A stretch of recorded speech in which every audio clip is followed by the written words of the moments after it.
जी हाँ दोस्तों, आखिरकार फाइनली देश भर में लॉकडाउन फोर्थ यानी कि लॉकडाउन का चौथा चरण शुरू हो चुका है। फाइनली 3 बार लॉकडाउन बढ़ाने के बाद चौथी बार बढ़ा दिया गया है। कब कब लॉकडाउन बढ़ाया गया तो 25 मार्च से लेकर 14 अप्रैल तक पहला लॉकडाउन था, 15 अप्रैल से 3 मई तक दूसरा लॉकडाउन था, 4 मई से 17 मई तक तीसरा लॉकडाउन था और अब 18 मई से 31 मई तक चौथा लॉकडाउन लागू होने जा रहा है। आज ऑफिशियली गृह मंत्रालय की तरफ से इस बात की घोषणा भी की जा चुकी है। लेकिन इस बार इस लॉकडाउन फोर्थ में कुछ खास नए नियम कानून कायदे बनाए गए हैं जो आम आदमी के लिए जानना जरूरी है, वरना अगर आप उन रूल्स को तोड़ते हो तो हो सकता है कि आप पर जुर्माना भी लगे। इसके अलावा आप पर कानूनी कार्यवाही भी की जा सकती है और इसीलिए भारत के हर एक नागरिक के लिए जानना जरूरी है कि लॉकडाउन 4 के दौरान आपको किन किन गाइडलाइंस का पालन करना है, किन नियम कानून कायदों को फॉलो करना है, अदरवाइज आप महंगे पड़ सकते हैं। आइए आपको बताते हैं देश भर में 31 मई तक के लॉकडाउन के बीच में जो नई गाइडलाइंस जारी हुई है, ये इंग्लिश में आप देख पा रहे, इन्हीं गाइडलाइंस को मैं आपको हिंदी में clearly to the point A to Z कांच की तरह क्लियरली समझा देता हूँ ताकि आपको आगे कोई परेशानी ना आए 31 मई तक, ठीक है ना। तो ध्यान से बने रहेगा हमारे साथ इस वीडियो में और एकदम पूरा लास्ट तक जरूर देखिएगा। इस गाइडलाइंस के कुछ खास पॉइंट्स आप देख पा रहे कि स्कूल कॉलेज बंद रहेंगे, घरेलू और अंतर्राष्ट्रीय उड़ानें भी अभी शुरू नहीं होगी, देश लगातार 68 दिन तक लॉकडाउन में रहेगा। जी हाँ, भारत में दुनिया का सबसे बड़ा लॉकडाउन 14 और दिनों के लिए बढ़ा दिया गया। यह देशबंदी का चौथा फेज है जो सोमवार यानी कि 18 मई से शुरू होने जा रहा है और 31 मई को खत्म होगा। आपको पता होगा दोस्तों, हाल ही में 2-4 दिन पहले ही रात 8 बजे जब प्रधानमंत्री जी ने भाषण दिया था, देश को संबोधित किया था, उस दौरान ही उन्होंने कह दिया था कि 18 तारीख से पहले आपको लॉकडाउन 4 के बारे में नई गाइडलाइन भी दे दी जाएगी और आज ऑफिशियली गृह मंत्रालय की तरफ से ट्वीट करके ये गाइडलाइन पोस्ट भी कर दी गई है। अब ऐसे में सवाल ये पैदा होता है कि इन सारे इंग्लिश पॉइंट्स में क्या लिखा है, देश में क्या क्या चीजें शुरू होंगी, क्या क्या चीजें बंद रहेंगी लॉकडाउन 4 में, है ना। तो इसके list wise to the points आप देख पाओगे। क्या खुलेगा सबसे पहले तो ऑनलाइन लर्निंग चालू रहेगी, स्पोर्ट्स कॉम्प्लेक्स और स्टेडियम खुलेंगे लेकिन कोई भी दर्शक नहीं होगा, स्टेडियम प्रैक्टिस के लिए खोले जाएंगे, सरकारी दफ्तर खुलेंगे, सरकारी कैंटीन चलती रहेगी। इसके अलावा कंटेनमेंट जोन को छोड़कर बाकी जोन में एक राज्य से दूसरे राज्य में आपसी सहमति से बसें आ जा पाएंगी, ठीक है ना। क्या क्या चीजें बंद रहेगी इस दौरान लॉकडाउन 4 में? हवाई उड़ानें बंद रहेंगी, मेट्रो रेल सेवाएं भी बंद रहेंगी, स्कूल कॉलेज बंद रहेंगे, होटल रेस्तरां भी बंद रहेंगे, cinema hall, shopping mall, gym पहले की तरह बंद रहेंगे, धार्मिक, सांस्कृतिक और राजनीतिक आयोजनों पर पाबंदी जारी रहेगी। इसके अलावा दोस्तों राज्य सरकारें ये तय करेंगी कि कौन सा इलाका किस जोन में है। स्वास्थ्य मंत्रालय के पैमानों के मुताबिक कौन सा इलाका किस जोन में आएगा इसको लेकर राज्य सरकार फैसला लेगी। जो सरकार ने गाइडलाइंस जारी की है उसको मानने के लिए राज्य सरकार बाध्य है। इसके अलावा मोबाइल फोन्स में आरोग्य सेतु एप्लीकेशन होना भी जरूरी होगा। दुकानों की अगर बात करें तो इस पर भी राज्य सरकार ही फैसला लेगी। केंद्र की गाइडलाइन में ये कहा गया दोस्तों कि किस राज्य में कौन सी दुकानें खुलनी चाहिए और कौन सी दुकानें बंद रहेंगी, इसका फैसला भी अब स्टेट गवर्नमेंट के हाथ में होगा, यानी कि राज्य सरकारें ही तय करेंगी। अब तक कब कब लॉकडाउन लगा तो ये चौथा चरण शुरू हो चुका 18 से 31 मई के बीच में। इससे पहले कब कब लगा मैंने आपको बता दिया। तो ये तो दोस्तों लॉकडाउन 4 को लेकर कुछ बातें हैं। अब नजर डालते दोस्तों देश और दुनिया में चल रहे इस चीनी वायरस को लेकर अभी हाल की क्या ताजा अपडेट आ रहे हैं। बड़ी खबर आप देख सकते हैं, कोरोना के मामलों में रिकॉर्ड तोड़ उछाल देखा गया। पिछले 24 घंटों के दौरान दोस्तों भारत में सबसे ज्यादा संक्रमित पॉजिटिव मामले आए हैं। मामलों की कुल संख्या जो है ना, पिछले 24 घंटों के दौरान 4987 नए केस देखे गए। उसके बाद कुल आंकड़ा तकरीबन 91,000 के करीब पहुंच चुका। अभी कोरोना के कुल आंकड़ों की संख्या की अगर बात करें ना दोस्तों तो 90,927 केस टोटल अभी हो चुके हैं। वहीं दोस्तों पिछले 24 घंटों के दौरान जान जाने वाले लोगों की संख्या टोटल है ना, वो पहुंच चुकी है 120, यानी कि पिछले 24 घंटों में 120 मरीजों की जान गई। इसके अलावा भारत में टोटल जान जाने वाले लोगों की संख्या का आंकड़ा 2872 हो चुका। ये देखिए दोस्तों जरा भारत में हालात कितने गंभीर चल रहे हैं। 91,090 की सीरीज ऊपर निकल चुकी है, इतने मामले हो चुके हैं आसपास इसके। भारत के अलग अलग राज्यों में क्या स्टेटस चल रहा है इसका भी एक चार्ट और टेबल आप स्क्रीन पर देख सकें। ये अपडेटेड डेटा आंकड़ा कितने बजे तक का है इसकी भी डिटेल आप देख पा रहे होंगे। पिछले 24 घंटों का स्टेटस है ये। वहीं कोरोना से संबंधित कुछ और खास अपडेट भी आप देख सकते हैं। राजस्थान में आज 123 नए मामले देखे गए। संक्रमितों का आंकड़ा राजस्थान राज्य में भी 5,000 के पार पहुंच चुका है। जहां देश भर में जहां कोरोना वायरस से संक्रमित मरीजों की संख्या में लगातार बढ़ोतरी हो रही है। इसी बीच केंद्रीय स्वास्थ्य एवं परिवार कल्याण मंत्रालय की ओर से जारी आंकड़ों के मुताबिक 24 घंटों में 4987 केस सामने आए, 120 की जान गई। देश में टोटल 90,927 संख्या चल रही है। लेकिन आपको बता दें दोस्तों 34,109 लोग ऐसे जो ठीक भी हो चुके हैं, जबकि अभी 53,946 लोग सक्रिय हैं। ठीक है,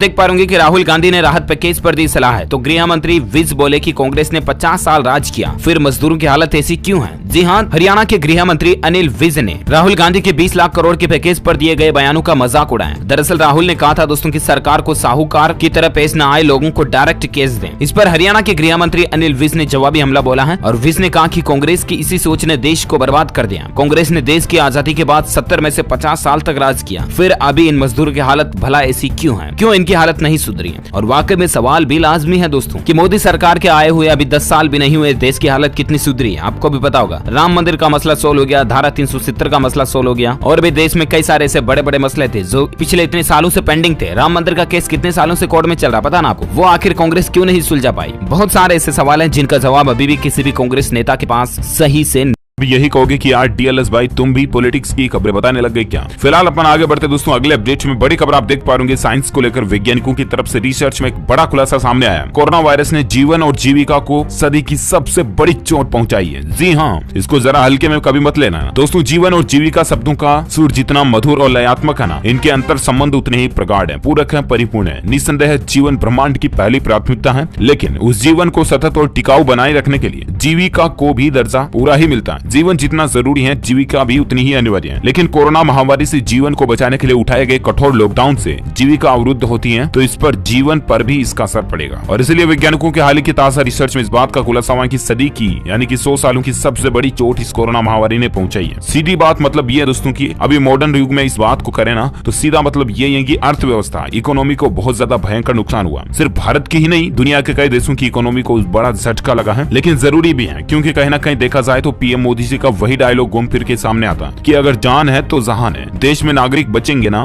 देश में पब्लिक बचेंगी ना, तो हम अर्थव्यवस्था को वापस बना देंगे। 2 साल में सही, 4 साल में सही, लेकिन अगर देश की पब्लिक ही खत्म, जनता ही खत्म, किसके लिए भला वो अर्थव्यवस्था फिर काम की रहेगी। और इसीलिए जरूरी है ये सारी चीजें। प्लीज आपसे रिक्वेस्ट है कि लॉकडाउन 4 लागू हो चुका है, इसका सही से दिल से ईमानदारी से पालन करते रहें, वरना ये बहुत ज्यादा महंगा पड़ सकता है आपके खुद के लिए, आपके परिवार के लिए भी। हालांकि दोस्तों लॉकडाउन 4 को अब तो सरकार ने सेंट्रली ग्लोबली पूरे देश में 31 मई तक बढ़ा दिया, लेकिन इससे पहले आपको पता होगा मिजोरम, महाराष्ट्र, पंजाब सरकार ने 31 मई तक लॉकडाउन को बढ़ा दिए थे। अच्छी बात है, कुल मिलाकर के अब देश भर में लॉकडाउन 31 मई तक बढ़ चुका है। ज्यादातर राइट्स स्टेट गवर्नमेंट्स के हाथों में सौंप दिए गए हैं। कुछ रूल्स रेगुलेशंस, कानून कायदे केंद्र सरकार के हैं, वो भी लागू रहेंगे। ध्यान से, दिल से, ईमानदारी से उनको फॉलो करें, पालन करें उन्हें, क्योंकि सरकार के दिशा निर्देशों का पालन करना ही जनता का धर्म है। जिस तरह से एक राजा के आदेश पर प्रजा उन कानूनों को पालन करती है ना, उसी तरह से हमें भी पालन करना, क्योंकि ये देश के लिए, हमारे खुद के लिए, परिवार के लिए, आपके दोस्तों मित्रों के लिए ज्यादा बेहतर होगा। चलिए फिलहाल मैं आपको अगले अपडेट में ले चलता हूँ। बड़ी खबर देख पा रहे कोरोना वायरस का एक और खतरनाक लक्षण आया सामने। WHO यानी कि वर्ल्ड हेल्थ ऑर्गेनाइजेशन ने भी इसको लेकर चेतावनी जारी की है। जी हाँ, आपको बता दें कोरोना वायरस के हर दिन नए लक्षण सामने आ रहे हैं। NHS यानी कि नेशनल हेल्थ सर्विस ने शुरुआत में खांसी और बुखार को कोरोना वायरस के प्रमुख लक्षण बताए थे, राइट। लेकिन इस लिस्ट में दिनों दिन कुछ नए लक्षण भी जुड़ते जा रहे हैं। एक्सपर्ट ने यहाँ तक की दावा किया कि कोरोना से संक्रमित व्यक्ति को बोलने में भी बड़ी दिक्कतें होती है। पहले बीच में लक्षण आए थे, आपको पता होगा कि सूंघने वगैरह में दिक्कत होती है। अब बोलने में भी काफी परेशानी आती है कोरोना पॉजिटिव को। यदि किसी व्यक्ति में ऐसे लक्षण नजर आ रहे हैं तो उसे तुरंत डॉक्टर की मदद लेनी चाहिए। WHO यानी कि वर्ल्ड हेल्थ ऑर्गेनाइजेशन की तरफ से जारी बयान में कहा गया है कि कोविड-19 के मरीजों को सांस से जुड़ी तकलीफ तो होती ही है। यदि वह एक्सपर्ट द्वारा बताई गई गाइडलाइंस का ठीक ढंग से पालन करेंगे तो निश्चित ही वह बिना किसी इलाज के ठीक हो सकते हैं। केवल गंभीर मामलों में ही डॉक्टर या अस्पताल से संपर्क करने की जरूरत होती है। लेकिन अगर आप में भी इस तरह के कोई क्रिटिकल सिचुएशन दिखती है, ऐसे सिम्टम्स नजर आते हैं, तो प्लीज आप जरूर जल्द से जल्द नजदीकी डॉक्टर से संपर्क करें। इसके अलावा अपने परिवार से, पड़ोसियों से, दोस्तों से आइसोलेटेड रहें, पृथक रहें, उनसे सोशल डिस्टेंसिंग बनाए रखें, ज्यादा बेहतर होगा। चलिए साथ ही अगली खबर है कि कोरोना वायरस और लॉकडाउन के बीच बहुत काम के हैं ये हेल्पलाइन नंबर, इनको नोट कर लीजिएगा जरूर। अगर आप भी देश में मजदूर वगैरह में किसी की भी हेल्प करना चाहते हो दोस्तों, तो कुछ हेल्पलाइन नंबर यहाँ पर दिए गए हैं। सेंट्रल भी हैं, कुछ अलग अलग राज्य सरकारों की तरफ से भी दिए गए हैं। इसके अलावा सबसे अच्छी बात तो यह है दोस्तों कि आप आरोग्य सेतु ऐप डाउनलोड कर लीजिएगा ना, उसमें आपको कॉलम में सारे हेल्पलाइन नंबर मिल जाएंगे। यहाँ पर लिस्ट भी दी हुई है 28 राज्यों के अलग अलग हेल्पलाइन नंबर की। मैक्सिमम के हेल्पलाइन नंबर है 104, इस पर आप कॉल कर सकते हैं। इसके अलावा दिल्ली के हेल्पलाइन नंबर है 011223071145। कुछ और राज्यों के भी हेल्पलाइन नंबर आप स्क्रीन पर देख सकते हैं। इसके अलावा नेशनल यानी कि केंद्र सरकार की तरफ से भी हेल्पलाइन नंबर जारी किए गए। 1075 पर आप 24/7 कभी भी कॉल कर सकते हैं। गवर्नमेंट, नेशनल गवर्नमेंट, मोदी सरकार के ये नंबर है। इसके अलावा व्हाट्सएप के हेल्प डेस्क के नंबर